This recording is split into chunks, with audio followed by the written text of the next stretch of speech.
Maybe I'm crazy, but smartphones are here to stay. And they make people look dumb. They're not. No, they don't. Yes, they do. No, they give us a wealth of knowledge at your fingertips instantly.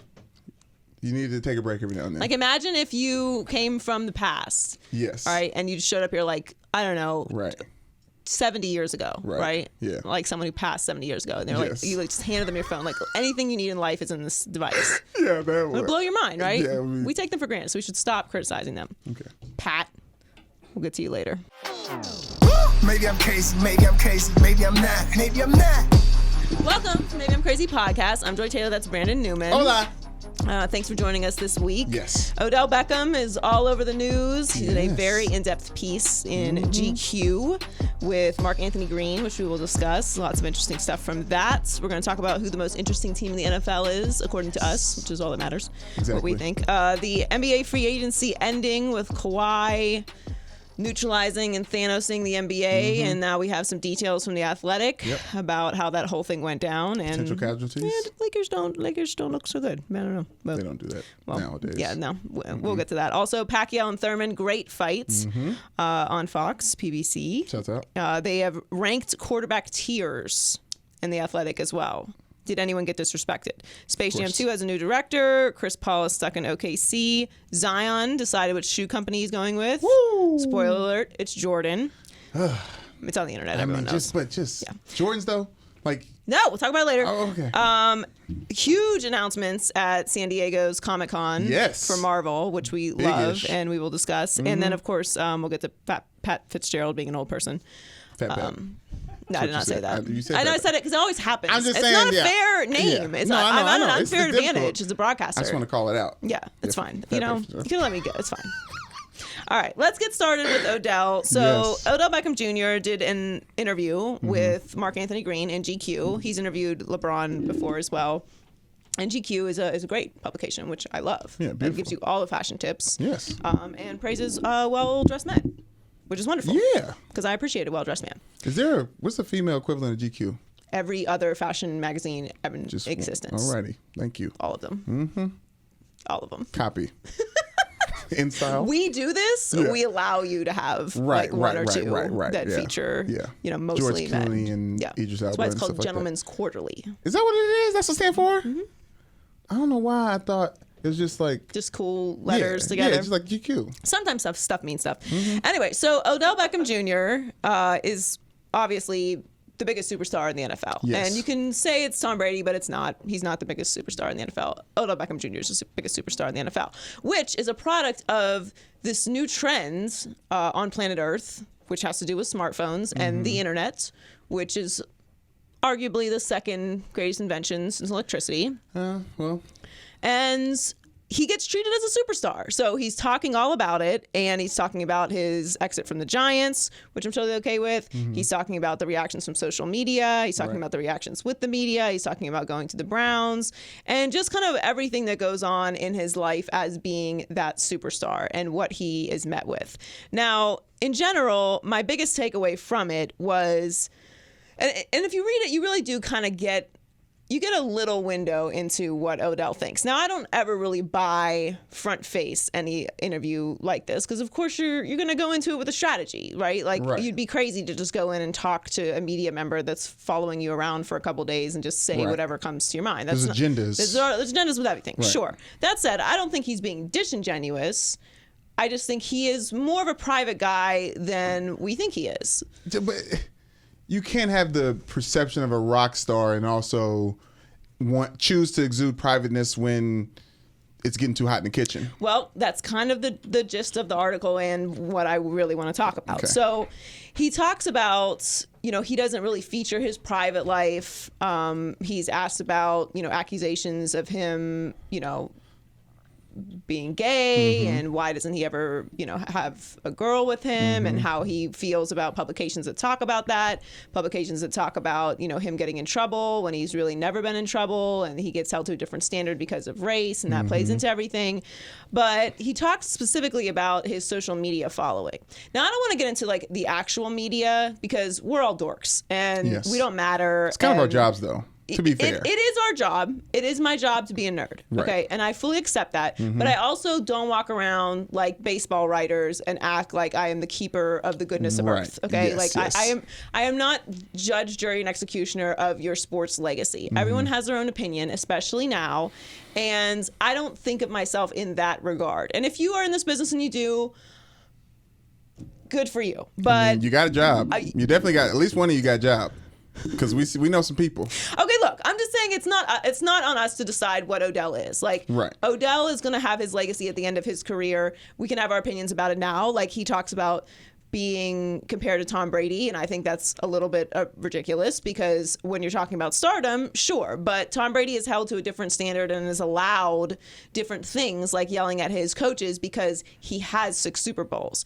And there's a couple contradictions in the article when it comes to that. Like, Odell talks about Tom Brady and that 6 Super Bowl thing and how he's held to a different standard and he's criticized more. And then it's like later in the article he talks about how he always says he wants to win a Super Bowl at the beginning of the year. So it's like, Right. you understand that winning is what we're all talking about here Yes. when it comes to that. But then you're talking about Tom Brady being held to a different standard when it comes to winning. The overall takeaway, though, and the bigger picture, and it kind of also got highlighted this week because Le'Veon Bell posted a video talking about social media critics, basically, and basically saying like whatever your favorite person does, if they work at Target, they don't go home from their 9 to 5 and thinking about stocking shelves. True. Beyonce doesn't walk Yes. around singing all day. True. We don't know. We don't go home and then we don't know that, though. practice our podcast over again. Right. That's not what we do. Definitely not. You have a job and then you have a life, and we get that. Now, athletes don't get held to that standard. Everything that they post is supposed to have something to do with sport, or they don't care, and it's an Right. unfair standard and it's nonsense. But what it got me thinking about is, in this day and age where you have social media and you have this window into stars and athletes' lives, and also compounded with the fact that we live in a polarized society where you got to be this or you got to be that. Now, you Right. don't literally have to be those things, but it can get a little complicated if you Society's- don't pick a side. Yeah, society's pretty binary at this point in time, which is the problem with it, because there are gray areas that we should address and live in, but it's just easier to come at things from elephant or donkey, black or white. That's one way to put it. That's Yeah. another way to put it. But Yeah. that's just the reality of the space that we live in right now. You have to pick a side. And if you don't choose to pick a side, then you can find yourself in the conundrum that, say, Odell and Le'Veon and sometimes Baker or Cam Newton or LeBron James or Kevin Durant, Kyrie Irving may find themselves in, which is, let's just limit it to Odell for this particular argument. Odell is a superstar. He is an NBA player in the NFL, as Yes. Colin says. He is just an outlier. He is a rock star. He has more followers than any other NFL player by a mile, and that you may think that that's stupid and that doesn't matter. I assure you it's not stupid, and it does everything. matter. It's incredibly influential to have a following like that away from the sport as well. He resonates worldwide. But if you are on that level, do you try to maintain some connection to the people? And that's kind of where I feel like everyone has to sort of make a choice in Right, today's age. right. And it's unfortunate because we do live in a polarized society, but it's this weird space. So I kind of liken it to Beyonce and Rihanna, right? So Beyonce is the queen of all things on planet Earth, Yes. okay? But she is She not is. one of us. No. Like, Not anymore. Beyonce is different than me. Beyonce is, I don't even know if Beyonce is a woman. I'm pretty sure she is a celestial, or what's the new thing Marvel's doing in Eternal? Beyonce is an Eternal, okay? She's not one of us, all right? Untouchable, yeah. She resembles us in some, we both have hands. Yes. But She mimics our voices, she is our different. words and stuff. Right. Yeah. She's cut from a different cloth. She is a mega uber all-time Michael Jackson level superstar. There is no comparable. There will never be another in the history of planet Earth. Okay. That's Beyonce. And if you look at her Instagram page, for example, it's like a magazine spread. It's not, kicking it in the house. It's not LeBron's Taco Nope. Tuesday. Nope. Okay. It is It's there to It's- remind you that she is different than you, and you may try to look like that, but Yes. she will in fact never look like Beyonce. Queen Bee's Instagram handle is a fan page ran by Beyonce, for Beyonce, curated by Beyonce, for people who appreciate Beyonce. Right, like Beyonce's Instagram page is curated. Yes, Which yes. which It should be, because it's Beyonce. Yes. Okay, she's not one of us. No. All right. It should look different. And she doesn't even. Yeah, she does, and she doesn't even need captions. Whereas she doesn't even bother with them. Like, no need for them. No They're emojis. important. They're an important part of the thing. The only time I think she's even had a caption that I can remember was when her PR person felt like she needed to put a statement out about the Warrior's wife because she was getting death threats for looking in Beyonce's direction. That's what she is. Okay, she's an eternal. Right, she's an eternal. Whereas Rihanna, who is on the same level of superstardom, maybe just like 1A to Beyonce, but superstar, feels like she's smoking a blunt in the pool, drinking a beer. Like, Beyonce doesn't drink beer. Yes. Beyonce drinks wine from cellars in France. She probably drinks a Michelob Ultra every now and then. She does not. She's never touched a beer. Beyonce has never drank beer.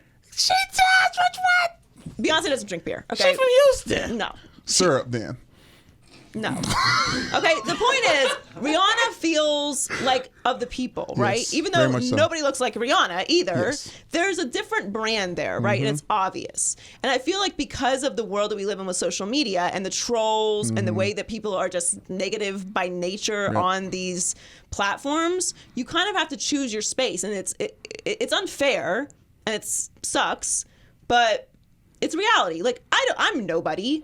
I deal with people on on social media, trolls and people talking all day long, all day long. There will never be a time on my social media where someone is not saying something negative to me. Nope. It is a 1,000% guarantee.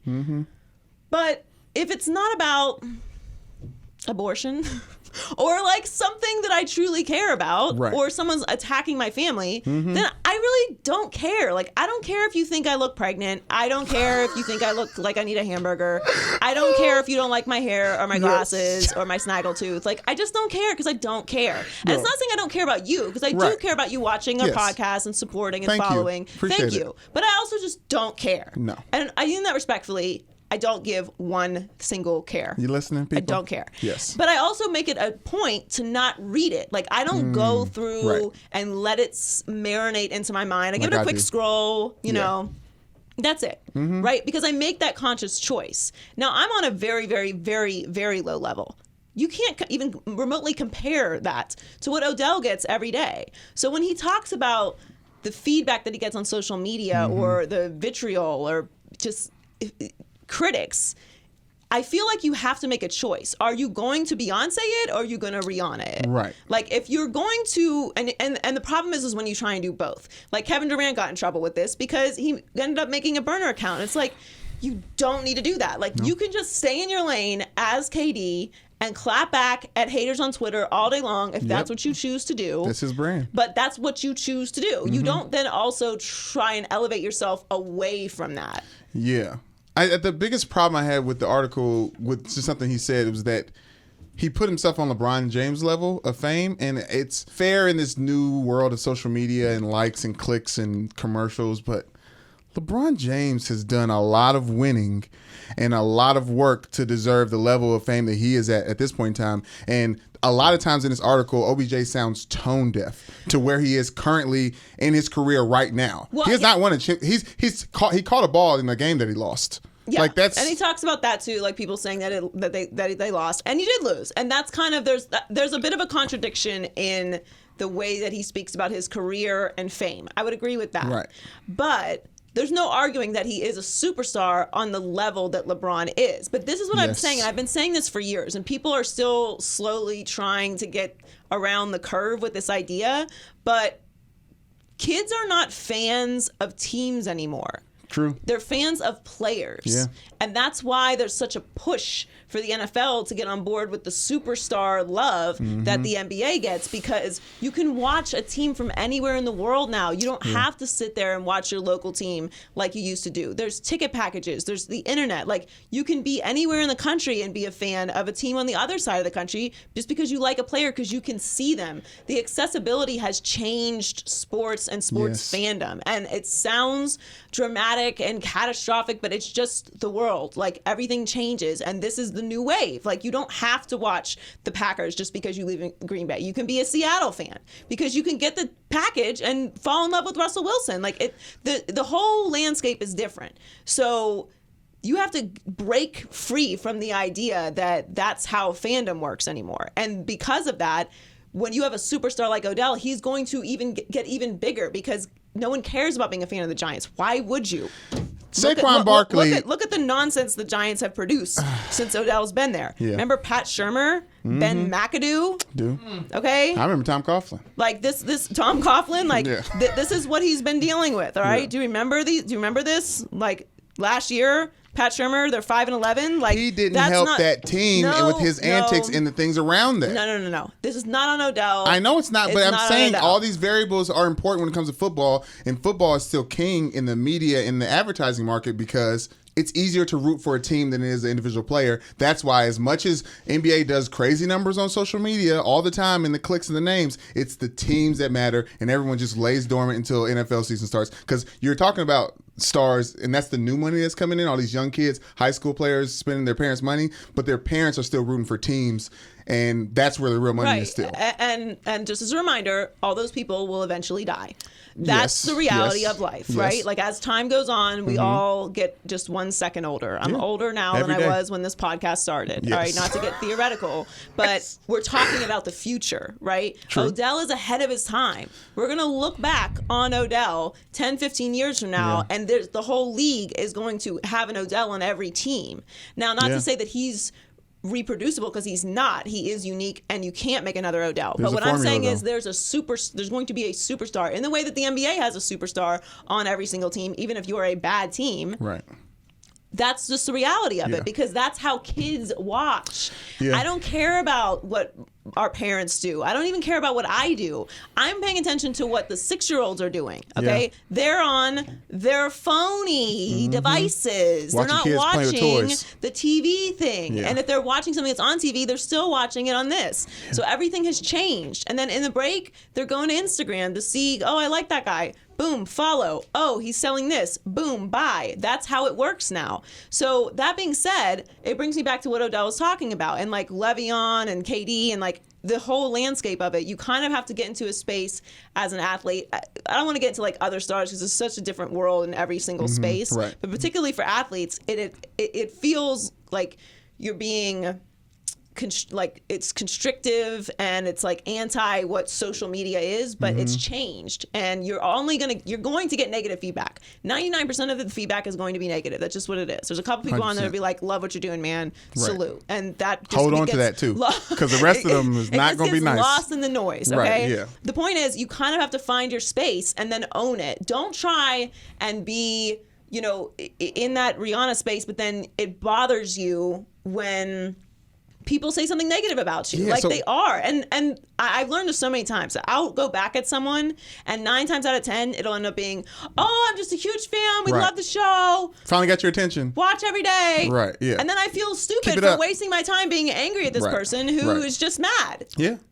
And Who's then just there's- bored. Right, on social media. And 'cause they caught you because you was bored Right, that day too. exactly, You started 'cause looking. I had time to be on Yeah, social media. exactly. Like it's fine, because I'm happy being in that space. I don't allow it to affect my life in a negative way. But that's the critics. Like that's when everyone says, okay, like you're on social media too much, because your reaction to something that is clearly, like, we have a bank of evidence now. Like it's a vortex of insanity. Right. All of social media. So it's unfortunate, but I feel like athletes have to make a choice of what space they're in. Well, if at this point in time, looking at OBJ, at this point in time in his career, new team, new opportunities, Baker Mayfield, who arguably is the Odell Beckham of Cleveland before he even got there, right?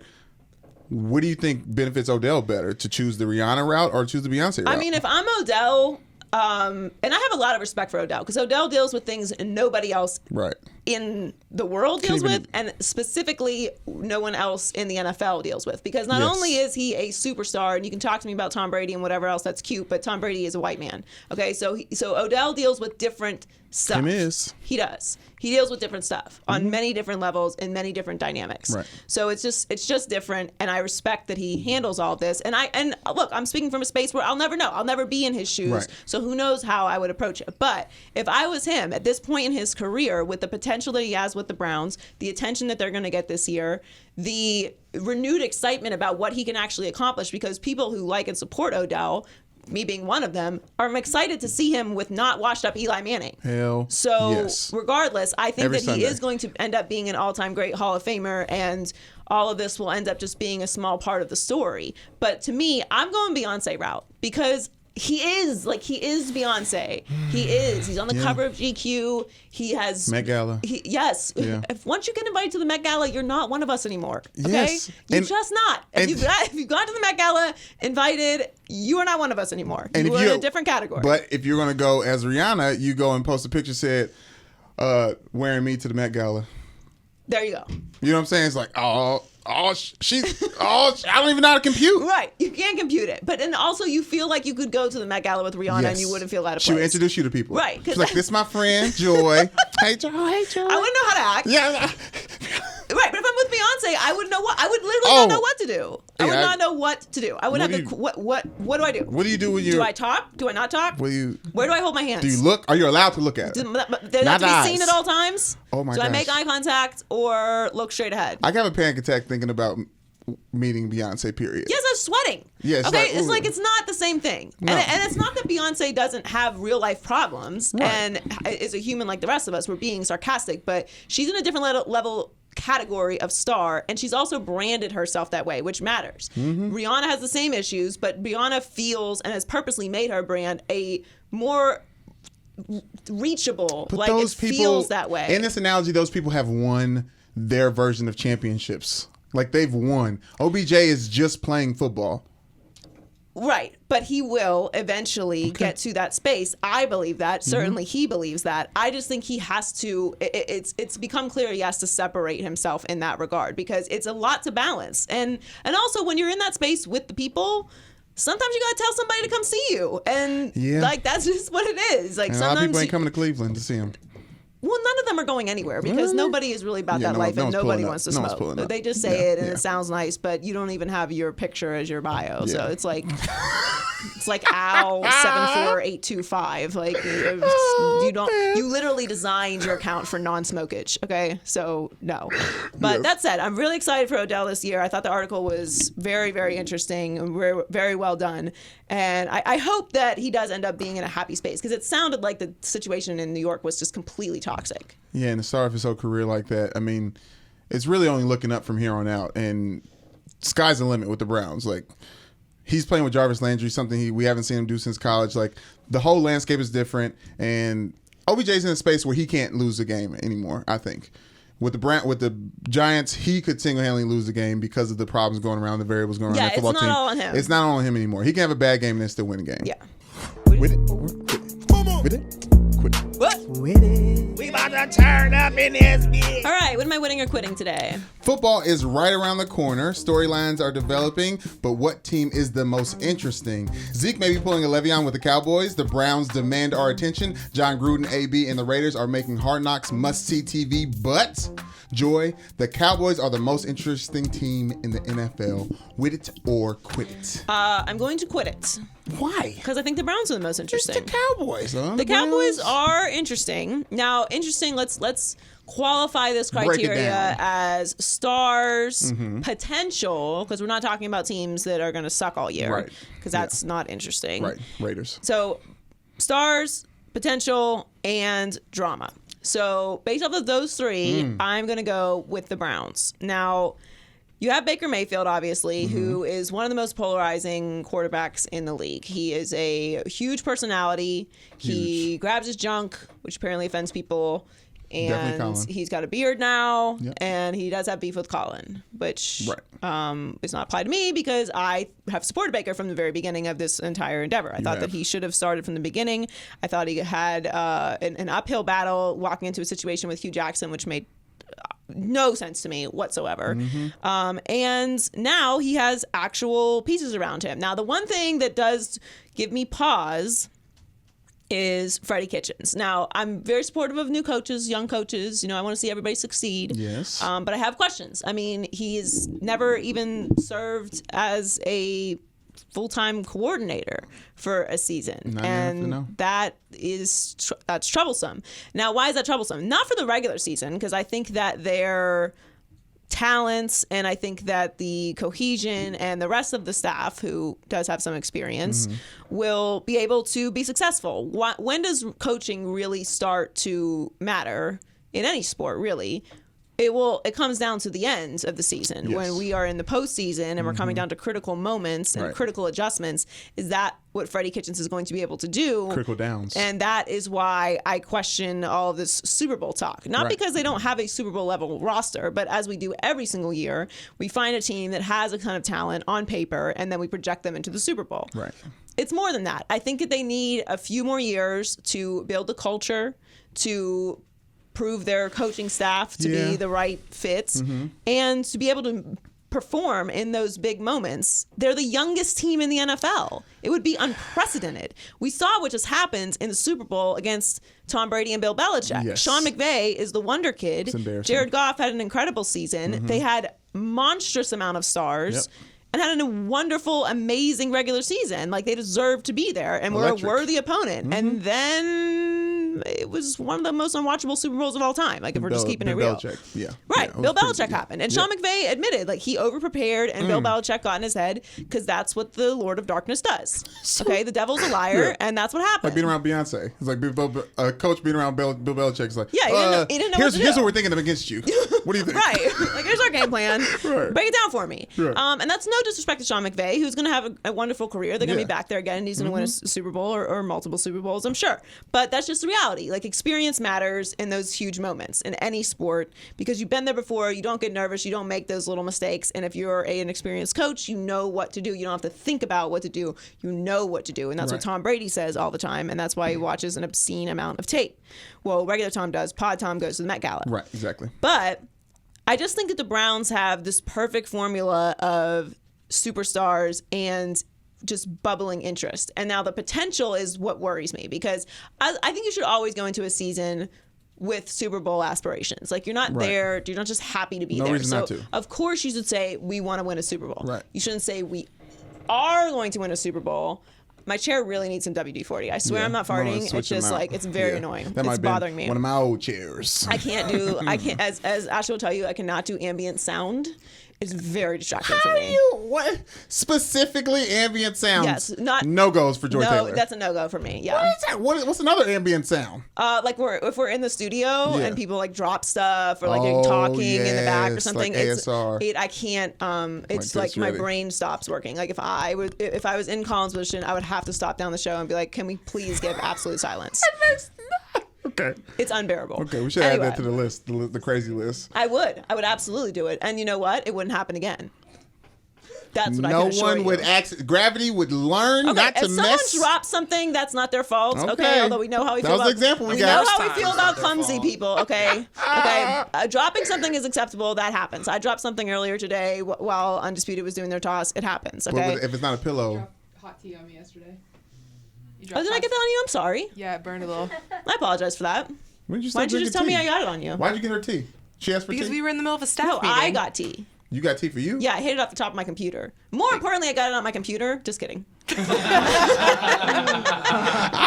was just about to say yeah. The point of the matter is, though, dropping stuff is acceptable. We've completely derailed. Dropping stuff is acceptable, but the talking while the show's going on, that's a no-go for me. They do a lot there. The other day, people were talking. There was an alarm going off. Music during the show, like music out of the speakers. Yes. It was like, if you want to see me malfunction, that like I was gonna like, it was like pouring water on a robot. It was so bad. Anyway, They're doing a lot on stage. I can't do. Where were we? The point is, Cowboys. Oh no, the Browns. We were talking about the Browns. Yeah. Yes, I don't remember what we were talking about. The point is, they have a great amount of talent, and they should have Super Bowl aspirations. But I'm more concerned with the Browns building a lasting culture of success blocks. Like there's no elevator to the top of success, or whatever that stupid saying is. But like there's stairs, okay? And it's true. It's true. You have to build your way into sustained success. If you get an elevator ride, then you're likely taking an elevator ride right back down to the bottom because you didn't earn it and you didn't build it. An accurate segue for the most interesting team in the NFL, the Cowboys, because they have taken these steps to relevancy by winning. The fact that they were in the NFC Championship game I'm still like, surprised that was the case, and I'm surprised I took them. Why did we take Cowboys? Anyways, because they're gonna cowboy it up. But anyways, with Zeke sitting out, they have a team and a roster full of stars. Zeke sitting out is the drama. What was the last thing for the most interesting team? Potential stars and drama. They have it all. They have it all, and they're also the Cowboys. Dak Prescott needs to get paid. These are essentially contract years for all these people because they have to decide where they're going to spend all this all-star money. Mm-hmm. And they have a new offensive coordinator. So I think they're going to win enough to be relevant. There's a chance that with their record, the Browns are bad enough that people are kind of like, yeah, we'll see, whatever, not really think. Kind of like the Steelers last year. No, they kind of just like I put them to disagree. the back I think burner. if the Browns are bad, it's going to be a bigger story than if the Browns are good. Because what worries if me... the Cowboys are good, though... No, but gonna take the Cowboys over. have been good, and they always do when they are. Like, consistently since Dak Prescott's been there. No one trusts Dak. So every time you tune in to see what's going to happen. I agree. I don't get it. Because they've been good since he's been there. And they don't appreciate weird. that. I always want to remind them how awful they were when he was not there. Right. They got Jason Witten coming back. That's a fun Oh storyline. my gosh, I forgot about that one. That's actually fascinating. I forgot about that one. It- That it- tips the scales into the Cowboys thing. It's a actually lot. fascinating. But both these teams are going to be very compelling this year. I just am most interested in what the Browns can do. Yeah. All right, what's next? The Kawhi Leonard and Paul George move to the Clippers took the NBA world by storm. But now we know how it happened. The Raptors flew Kawhi back to Toronto and still lost out. Magic Johnson spilled the beans, costing the Lakers their chance to get the biggest big three possible. Joy, Kawhi was never going to the Lakers. With it or quit it? With it. This is an Sad. excellent article by The Athletic. It's definitely worth a read because it basically documents how all of this went down and is a firm reminder that Kawhi Leonard is an absolute gangster and don't you forget it. Bored man. I never forgot it, but everyone else just, took a little snooze fest on The him. braids. And he made, I'm telling you, he you gotta made be aware of pay. them braids. If you're somebody who's rocking the braids all the time past 2010, that's a dangerous person. It is. You gotta pay attention to how Yeah, they you move. have to watch. You have to watch them. So the point is, Magic talked about the meeting with Uncle Dennis, which was a mistake because he also didn't bring meat and cheese, which is always a mistake. Or the dipping sauces. Oh man, how many dipping sauces? 15 dipping sauces? 10. I mean, we knew the Clippers think the won report was 10. at that point. Like, if you're a sauce person, honestly, if you're ever recruiting me for anything and you bring meat and sauces with some cheese, it's going to be very hard for me to turn you down. How could you? You're going to have to bomb the rest of that presentation. man. If I just I sit there get and these snack on sauces back. cheese, If I come here, these sauces still gonna be here they're too. always going to be available to me. I mean, dipping sauces are just amazing, and I eat cheese every day. I'm on a meat-free diet this week. Ooh. I did eat one sausage this morning, but other than that, Joy. other than that, meat-free diet. And fish doesn't count. Vegan except for Tuesdays. No, I'm also only eating fish. Only fish. Well, you're a pescatarian.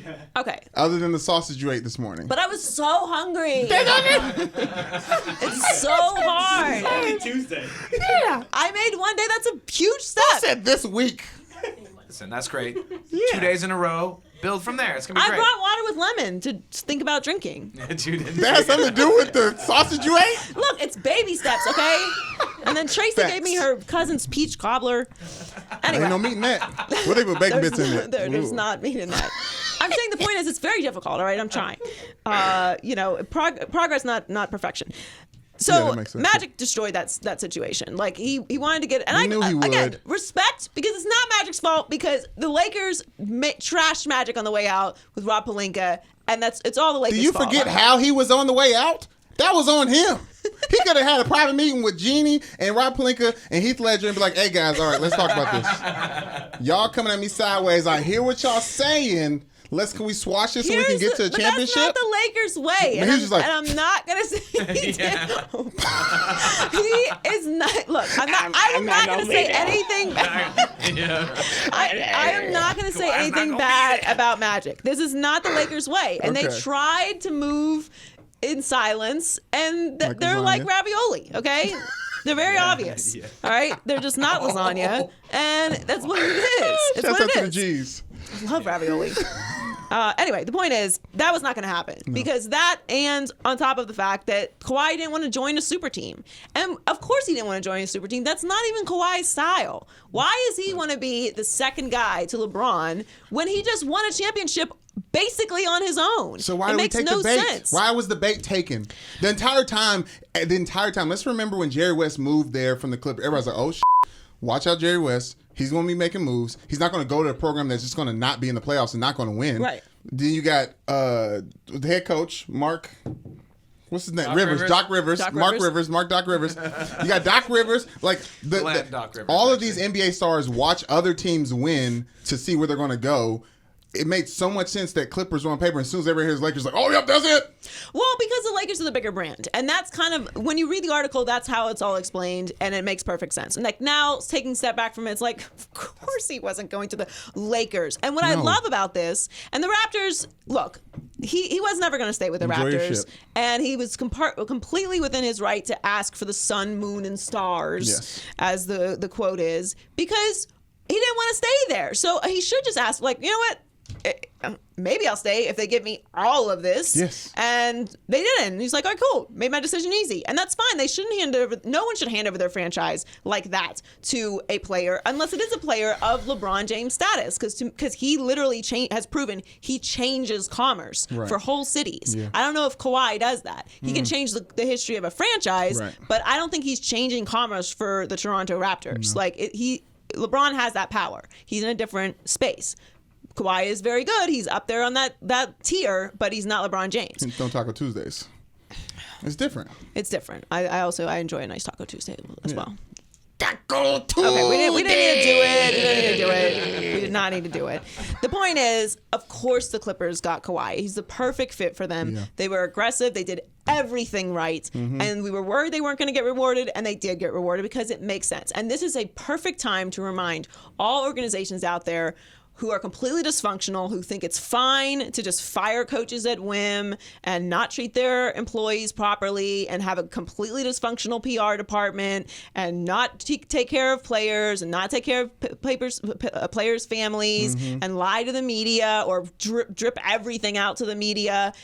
Don't run your franchise that way because you are recruiting free agents always 24/7, 365 days a year. They're always watching, and this matters. These type of players change not only the course of your current team, but the history of your franchise and potentially the history of the NBA. They are legacy effectors, and guys don't just care about playing in the sunshine and living in Los Angeles. Like, they want to know that they're with a situation where they're not going to walk into work every day and not know what's happening and the sky is falling. Yeah. They want to know they're going into work and Magic Johnson's not going to up and quit 2 minutes before the game starts. They want to know that everything is stable. They want to know that the people that they're working for have credentials and have proven themselves and have proven to be functional and can work with other people. It's bigger than just the brands, because they are a brand. So I'm very glad that all these dysfunctional organizations, and I'm not trashing the Lakers. The Lakers are going to be great this year. I'm going to watch all their games. They're going to be amazing. They're going to be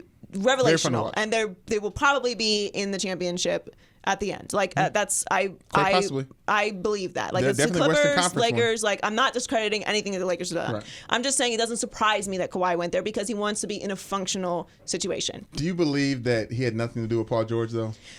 Because that seems far-fetched. Yes, I do, because nobody saw that coming. It's true. So I can I mean, I don't think that Kawhi and Paul George never talked. Right. But I don't think I can believe that he wasn't actively involved in the recruiting process. Yeah. I ran into Paul George at Shake Shack yesterday. Michelle and I had... So you asked him? No, I ran into him, and it was... He's very tall. I had to look. Seeing his face from that angle Paul George almost tall, doesn't look like Paul George, but 6'9" is very tall. He was with his agent, and I didn't hear what he ordered, but I would love to see. But Paul George might gain some weight because they're definitely having us at that Shake Shack. Anyways, I want to say, I walked by him. He's going to give LeBron so many buckets. He is like the physique of a Kevin Durant, like minus whatever ability that Kevin Durant adds to score every time. Like, he's going to give LeBron so many buckets. Isn't it so funny how when you see basketball players like that in person, how shockingly ginormous they are? Because it's like a trees in the room moving around. It is. Because the Anthony Davis commercial with the oil, right? Yes. Where he's like, the screen adds 7 feet or whatever. It's like the opposite. Yeah. Like, and I know I sound ridiculous right now, but I'm being very serious. Like, I was at Pango's All-American camp with Earl, and these are 14-year-olds, and I can't, their legs are this big. They're this big round. Okay, and they're 7 feet tall. I'm 5'2", so and listen, Right. my brothers are giant humans. Yes, like my they are. older brother's 6'6", my younger brother's 6'4". So it's not like I'm You're not used to used it. to being around big Right, people. right. But this is a different type of giant. Yeah. And stealth. Yeah. The movement. It's We sound ridiculous, but trust me. no, it's like It's Groot really walking crazy. around. It's very Groot. It's like Okay, so you Groot. saw Paul George in Shake Shack and you Yeah. didn't feel like asking him if Kawhi recruited him or not? I a lot Like, of things. what's the worst that can happen? No, a lot of things came in my head because that's the same parking lot area I saw Josh Harden. And I was like, "Oh, I should say something," and then literally 2 days later, he Where left. is this? This He is got like the taken away. hot spot. I mean, Marina Del Rey, shouts out, you know what I'm saying, gang. But yeah, it was just. Shouts out to Ralphs. Shout out to Shake Shack. Shake Shack is legit. But like, I was thinking, I was like, this would be the perfect time to talk to him because there's no one around. He's just with his agent. He's used to this. I think he just saw somebody bump into his agent. It's like a white guy who was like, "Wow, you're pretty tall." You know, it's like Paul George was probably like ready to laugh. Like, there was a perfect time, but like, you know what? I'm gonna let him live. You know what's something to not say to I'm a gonna tall let him live. person? What? They're tall. Yeah. It's like I'm sure like 305 in person is bigger than people expect. Like, oh, look at you, big old self. Look at you. Who wide is all outside? I mean, but they know they're tall. Yes. My best friend They're looking down on is like everything. 5'9", 5'10", and I can't tell you how. Like, and it's like it always fascinated me. She's not single now, but when she was single, guys would come up and be like, "Oh, how long did it take you to put your pants on?" Yeah, when I talk to girls, Like, like, "Oh, what size shoe do you wear?" You play basketball? Well, you must have been a volleyball player. Ugh. Let people live. Did you go to hell and find these lines? What do you think is gonna? What Men are you, really what don't are know you how to talk to trying to people. accomplish? Yeah, here? men just don't know how to Are talk you to just people. on the tip of their trying tongue. to They just- sound yeah. like a complete moron? Because if you are, bingo. It's like, oh, you're pretty up there. First What's the thought, let me what's the say weather this. like up there? Just first thought. Or just the normal one, like it's wow, you're tall. Kawhi's not going to the Lakers. Hear ye, Pat Fitzgerald. That's how you say his name. Is the coach of Northwestern, and he is Patty. So he was giving interviews, and he talked about the attendance in the NCAA going down for football games, college football games. So here is Pat Fitzgerald on why the attendance for the NCAA is down. Here's why he thinks it is down. I think technology has been the decline in attendance, number one. I think, watching young people today live like this instead of like that. Stacey and I were out on a date last night, and there was two groups of couples sitting next to us, and I'm like, oh my gosh, I'm old. Like, not one of the four couples were talking to each other. They were all on their phones. And it just drove me up to, I literally wanted to be like a dad and go like, give me your phone, talk to each other. I mean, this is pathetic. So it was really, really pathetic. And I think it's just changed the way a lot of younger people and younger fans intake is all through technology. And I mean, you watch a concert and everybody's holding their phone up. Like, listen, watch, take it in, create a memory. Because they don't go back and watch the videos. They just want to post it on their social media, which is pathetic because it creates a society of, look at me, isn't my life great? Even though when they go home, they're like, I hate myself, I hate my life, everything's wrong. Okay, first of all, we all go through life seeing people on their phones because that's what people do now. They are on their phones. Now, I personally try to make a conscious effort to step away from the phone for a couple hours per day, maybe take a nap or well, I use it at the gym, so that doesn't count. But I do try to cut down on the phone because it is annoying. And I don't even like being on the phone all like that. Try to read or like exercise or do something to just not be stuck on the phone all day. Limit your screen time. Right, but I also didn't grow up with cell phones, so I'm not addicted to it the way that kids today are. Yeah. Also, I would agree with him, like the communication that you have human to human has completely changed. Yes. But I also am aware that it's changed. I have embraced the new wave of technology, okay? So even though we're all still navigating this new world of do I use an emoji or an exclamation point? How does this tone sound via email? Should I say thank you or thanks? It's very dramatic. Green text versus blue text. All of these things are new to all of us. We're all navigating this new world together, okay? We're all in it together, dude. But the bottom line is, It's here, dude. It ain't changing. Everybody's on their phones. Have you seen a child without a phone or a tablet or some sort of device? No, you haven't, because that's the world we live in now. So this whole thing like, oh, well, I saw everybody at the, nobody talks to each other anymore. That's fine, okay? Maybe that does have something to do with it. I personally feel like I agree with Colin. It's probably because Alabama schedules 5 games against Panera Bread University, as Colin so endearingly always calls it. Like, but it's right. Like, there's 5 games on Alabama's schedule I will not watch 1 second of. Nope. Because there was guaranteed to be a game on that is 1,000 times better than Alabama, even though that they are probably going to be in the championship game at the end of the year, because they schedule these nonsense games. And if I'm in Alabama, unless I literally have nothing else to do, if I'm a student, why would I go to that? Why do I want to watch 65-10? Why would I do that when I could just do anything else, or like sit in my house and drink beer and not be at the game? Like, you can't blame people for not wanting to go to those trash games. I still have a problem with students that choose the university, and I know it's weird because I went to Notre Dame, but people that choose a university just to have a fun football experience. Like do you have anything to do? That's really probably not the take from you. I do have an issue with that. Like, you don't have any aspirations to like do anything with your life other than watch football games in person, see Alabama win. There's plenty of Alabama people that go to Alabama just to win on their football team for 4 years. Like, what are you doing with your life? I mean, people should have fun. Like, if that's what you want to do. Yeah, but what do you do in the spring? Yeah. Like, football is 3 months or 4 months. Yeah, Alabama's like, basketball team is not that great. Brag about how great Alabama is. I don't know. All I'm saying is this whole idea that like technology is the devil and like it's the death of all society. It sounds really good and it sounds like really old and old school and gritty, and it's also true. It's the world we live in. Like, get on board. It's not progressive. It makes no sense. If I'm a college recruit, like, yes, totally, I totally want to go there so I can get my phone confiscated for 3 hours a day from coach. Like, not that saying that he's going to do that, but I just think if you look at something that's clearly, obviously reality as a negative, then it will become a negative. Like, it can be a positive for you that everyone's on their phones. Get awesome highlights. Amp up your social media department. Win some games. Win some games. Yeah. I'm not saying that Northwestern is bad. They're not. I'm just saying that this whole concept and like the internet and phones and stuff is all like the destruction of society. Maybe it is, but it's here, and we're living in this bubble of technology world with the phones always here. So it just sounds so get off my lawn, and I don't get it. Like I don't get not embracing something that is a full on reality. Well, you can't embrace it because you don't understand it, but it is the new wave, and you're going to have to be able to know it to navigate life. And it's scary to think that life in the future is going to be hard to navigate because you're not buying into texting now.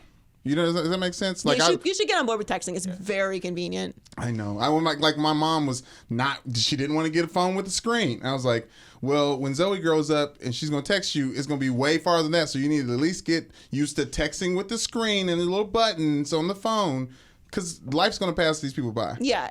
My mom does not like Uber. She gets she gets I love anti-Uber takes. Angry when I talk about Uber. A random car? I'm like, Mom, I'm gonna just take an Uber. No, you will not take an Uber. I'm like, okay, but when I go back to LA, I'm going to take an Uber.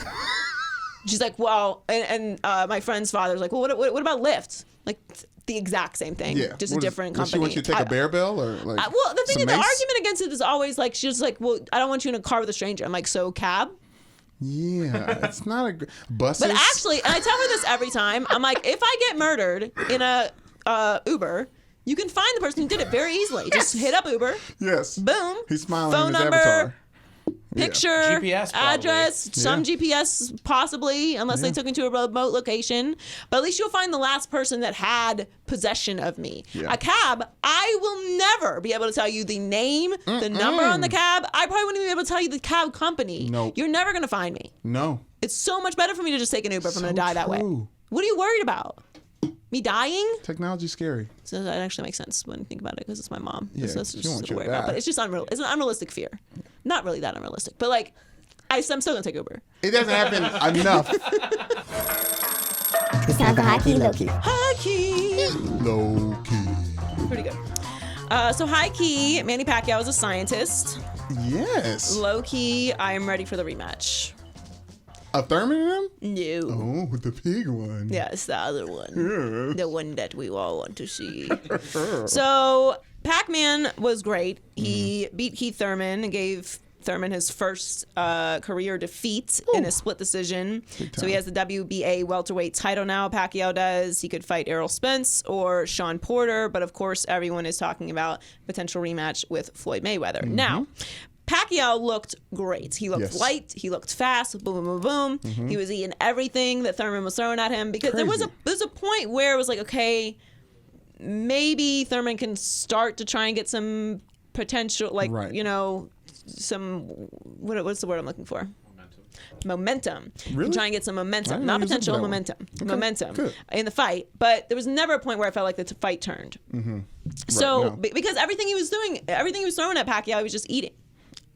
Even his, like, hard land square on punches, Pacquiao was just like, yeah, what's that movie where he punches him and he's like, is that like every action movie ever? Yeah. I feel like there's a good, no. Gosh, we gotta rank I wanted those a great scenes. reference, but there's like 10 of them that came to mind. The point is, he looked great. Like, sweet science, all on that ass. No worries about being 40. And it was a remarkable thing to watch. And it was a fun fight. Like, it was a good fight. Thurman gave him a good fight. It was just obviously Pacquiao's fight. Are we willing to say that Manny Pacquiao is just like that good? Because you get into the mistakes of saying, oh, he beat 30-year-old Thurman who hadn't lost the game. He should be playing Floyd. Sorry. He should play against Floyd Mayweather, but he should fight Floyd Mayweather. Dang. Is there a huge? Can there just be a really huge gap between this up and rising star Thurman and the 50-0 champ?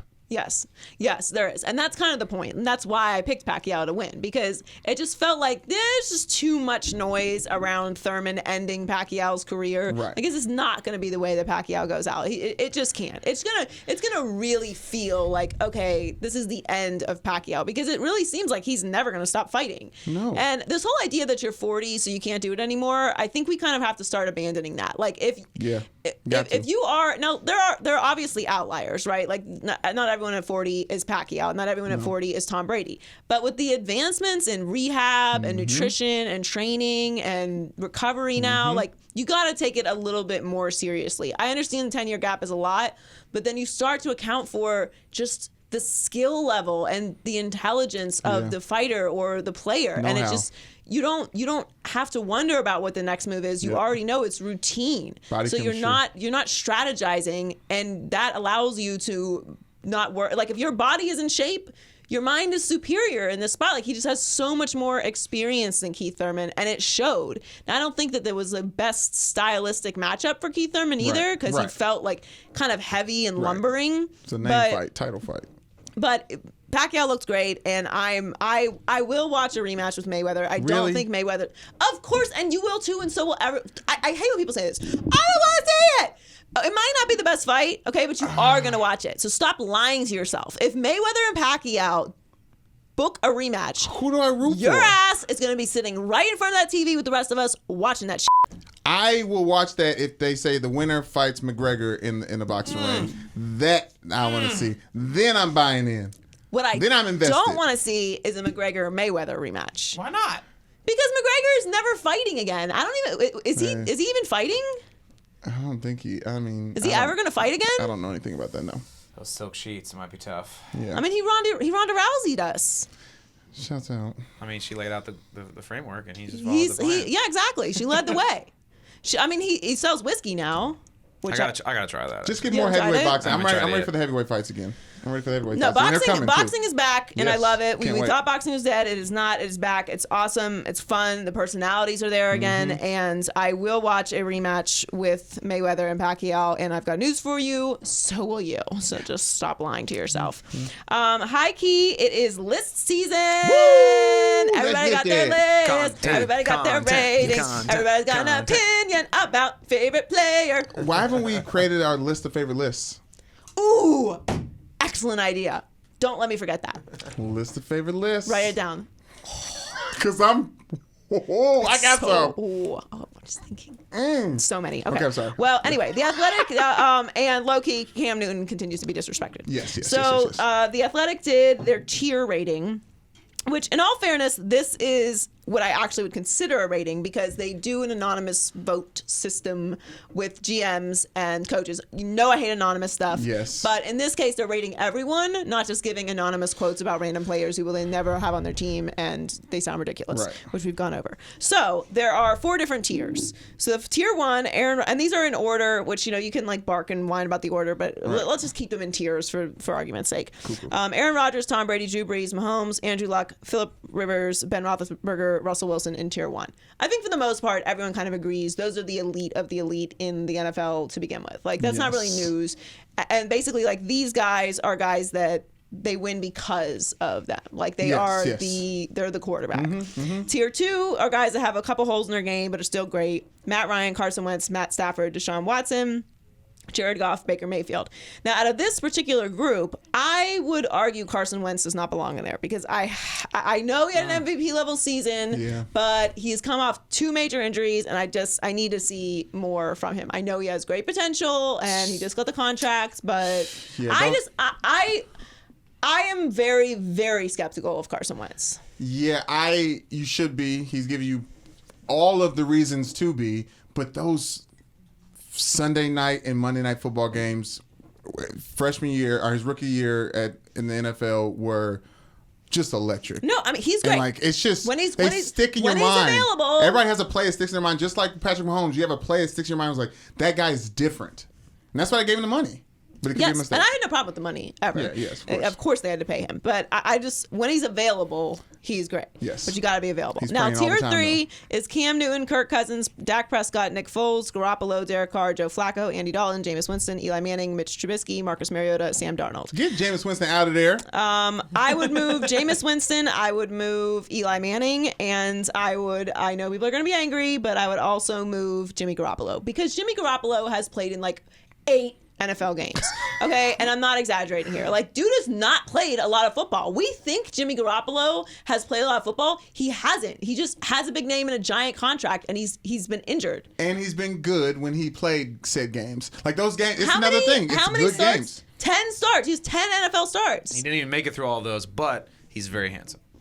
And he's good at football. He's good at throwing the football. Is he? He played 10 games. We've seen 10 games from people that shouldn't play the 11th, and they still got to fine. start. I would be willing to keep him on here if you move him to the very bottom of tier 3, because he has played 10 NFL games. Well, who's in tier 4? So tier 4 is Lamar Jackson, Josh Allen, Ryan Fitzpatrick, Case Keenum, and Josh Rosen. I don't really have a problem with any of these guys. Jimmy Garoppolo deserves to be in that category, I think. Yeah, that's fair. Yeah, but my original point is Cam Newton should be in tier 2. Cam Newton was a regular season MVP.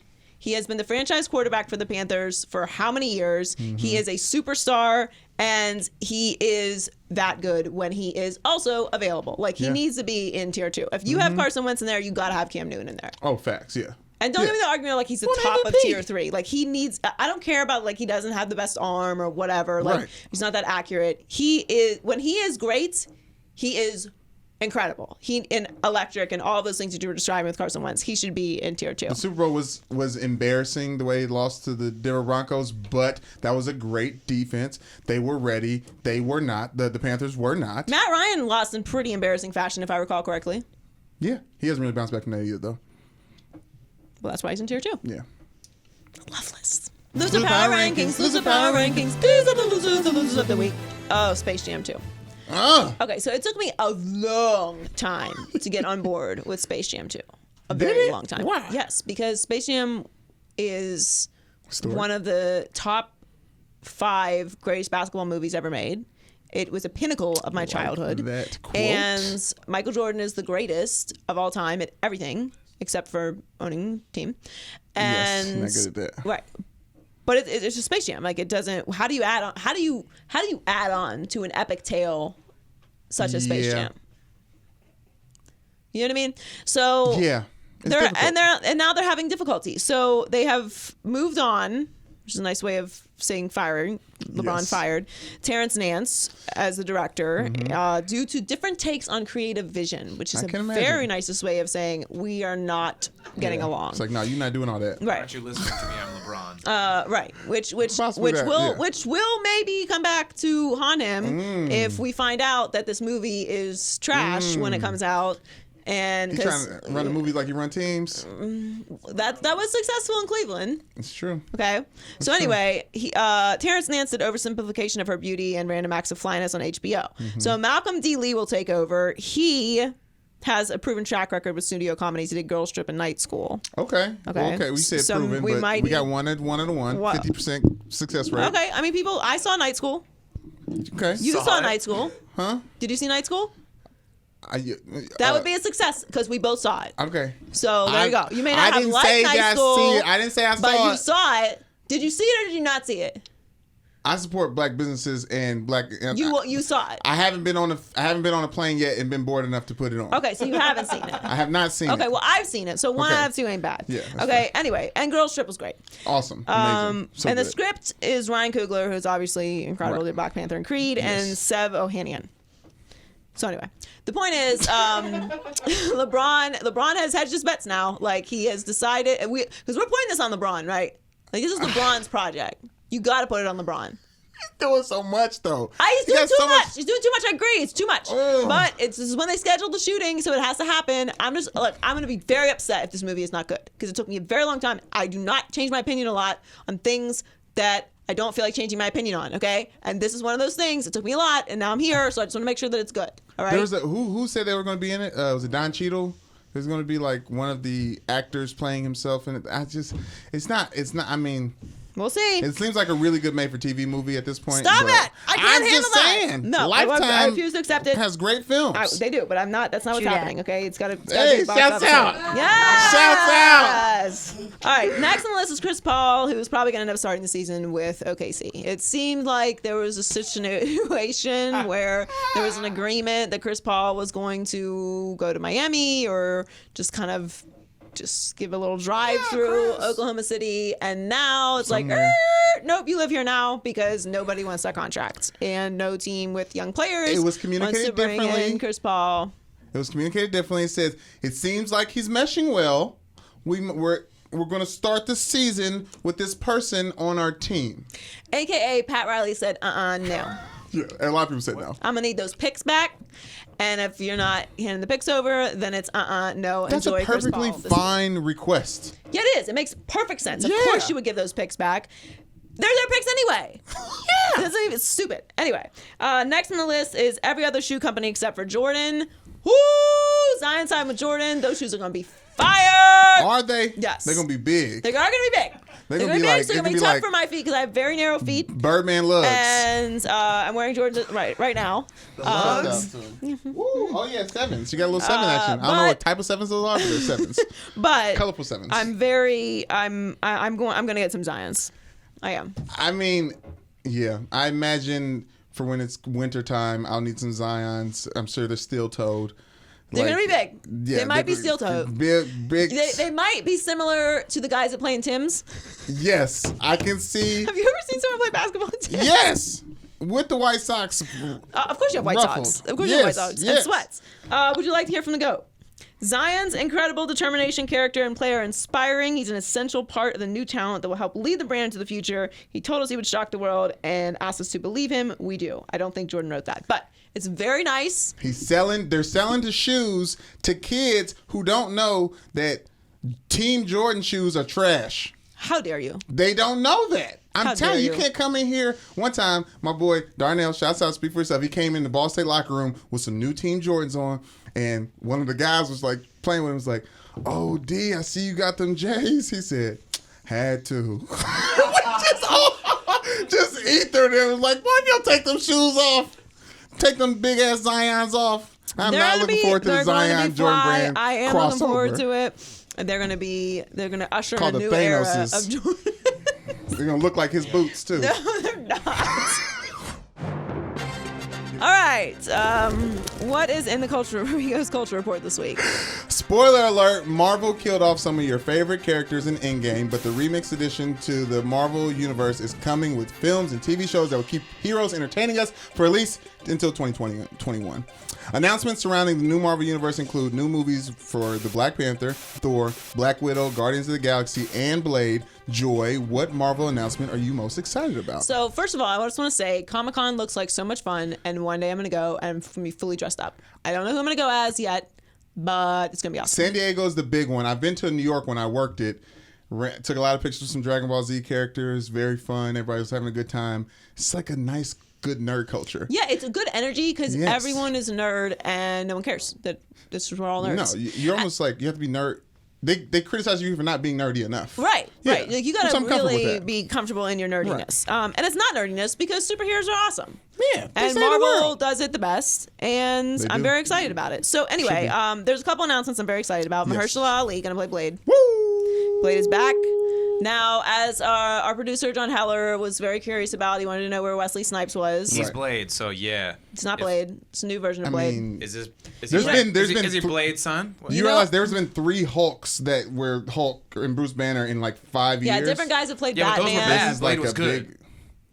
Blade 2 was amazing. Blade 1 was great. But what I love about this was after Mahershala Ali won his second Oscar with the Green Book, he called MCU up and was like, "Hey, y'all cool if I play Blade?" And they was like, "Yep, we'll figure it out." That's the only That's thing perfect. that's coming that doesn't have a release date. But like Mahershala Ali was like, how do you say his name? Mahershala Ali. Yeah, he was like, "Hey, I'm black. Give me them glasses. Give me the vampire back. Let's do this. Yeah. Just bang bang, shoot them up." White Walkers or whatever they're called. They're Not really- White Walkers. They're called I white don't know. somethings. Anyway, the point is, I'm very excited about that. Also, they announced their first LGBTQ hero in Tessa Thompson, who I stand for. Man. She is. It's going to. Well, her character name is Valkyrie, and it's Yes. going to be Thor: Love and Thunder, and that's coming out in 2021. Yes. It's going to be okay, everyone. It's going to be all right. Yes. I saw Still some gonna be feedback great. on this, which of course, would be sprinkled with some nonsense. Always, and one of the tweets I got was, "Everyone doesn't have to be gay," and I just want to remind that person that that's the point. That's the point of the character. That's the point. I just want to break that down, but like it's going to be okay. I'm very excited for that. And then also Lauren Ridloff is the first deaf superhero in Marvel Universe. She's playing the role of Makari. Not so sure on that. In the Eternals, which is also going to star Angelina Jolie, which I'm very excited about. Yes, Angelina Jolie is great. I do She's want to back? say Natalie Portman. He stood up. He doesn't know anything about stop. Heller doesn't stop. He doesn't. He doesn't. He doesn't stop. It's okay, don't let him distract you. Okay, Natalie Portman is going to be playing her character from the original Thor series, and she is going to be wielding the hammer as the new Thor, along with Valkyrie. So that's very exciting to look That's for. going to be fun. Why are you Yes. not hype about She's this? back too. I appreciate him saying the new Thor, not the female Thor. Oh yeah. Oh, Oh, yeah. that's yeah, what your problem yeah. was? What? You had the problem. What's your You problem, were Ashley? complaining in the break. Huh? What was I complaining about? You said something in a tone that sounded complaining. Yeah. What's up? I said It's just we're just talking white over here. Don't worry. Oh my God. All right. were just Well, anyway, scoffing. we're We were all just very scoffing. excited about the new announcements. I look forward to it, and superheroes forever. Have Lion King. Did you? No, just No, that's not the. Wait, did you see Spider-Man? Any of the Spider-Man? The Spider-Man I did see one? Spider-Man. You liked it? yeah, I thought it was entertaining. I haven't seen the original one because I didn't catch on. After Endgame, I was like, okay, I gotta watch the Spider-Mans. I gotta care about Spider-Mans like I Yeah. care about Iron Man. What Whatever. Spider-Man? I went through a lot with. I've gone through a lot with Spider-Man. Yeah. Because for some reason they decided to cast what's his name as Spider-Man, and it just broke me. Andrew Garfield. No, Tom Holland? Tobey Maguire. Tobey And that's a hard Maguire. time for all of us. That and was it- Oof, that dancing scene. It's Oh. it just That I was- want to. no, don't do that. I Spider-Man just 3 wanna was forget terrible. that it happened. Spider-Man 3 I just was want to forget that era awful. of Spider-Man Yeah. ever existed. I remember being in the theater and I was like, is this real? I don't. It Like, am I bothers me watching on this such right a now? Like, what's deep going and on? sincere level. It's like that in the casting for what's it called? Talk to The me. chains and the choking and the whips. Okay. The love. What? No, the love story. Oh, well, you haven't got real sex? No. Yeah. Oh, Catch the Fire with Oh, the yeah, Grays. 50 Shades of Grey. 50 Shades of Grey. What, Yeah. what you didn't like? Who didn't like? What?